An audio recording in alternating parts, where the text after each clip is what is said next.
પહેલગામમાં થયેલા આતંકવાદી હુમલાના વિરોધમાં સાવલી ખાતે આંતરરાષ્ટ્રીય હિન્દુ પરિષદ દ્વારા સાવલી તાલુકા સેવા સદન ખાતે મામલતદારને આવેદનપત્ર આપીને રજૂઆત કરવામાં આવી હતી। ગતરોજ જમ્મુ કાશ્મીરના પહેલગામમાં આતંકવાદી હુમલો થયો હતો। આ હુમલામાં 26 લોકોના ભોગ લેવાયા હતા, જેમાં 3 ગુજરાતી હતા। આ હુમલામાં આતંકવાદીઓ દ્વારા ધર્મ પૂછીને લોકો ઉપર અંધાધૂંધ ગોળીબાર કરવામાં આવ્યો હતો। ત્યારે સમગ્ર ભારતમાં પહેલગામમાં થયેલા આતંકવાદી હુમલાને લઈને લોકોમાં રોષ ફાટી નીકળ્યો છે।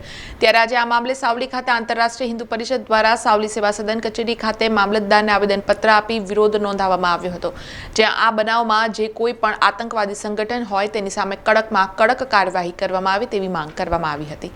અમારી માંગણી છે કે આ આતંકીઓ સામે સખ્તમાં સખ્ત કાર્યવાહી થાય।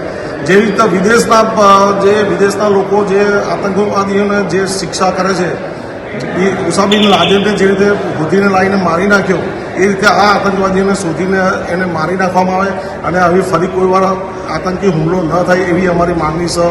આજે અમે આંતરરાષ્ટ્રીય વિશ્વ હિન્દુ પરિષદ દ્વારા આવેદનપત્ર આપવામાં આવ્યું છે। સમાચારોના સતત અપડેટ માટે TNN ન્યૂઝને YouTube પર સબસ્ક્રાઇબ કરી બેલ આઇકોન પ્રેસ કરો અને અમારી સાથે જોડાયેલા રહો Facebook, Instagram અને Twitter ઉપર।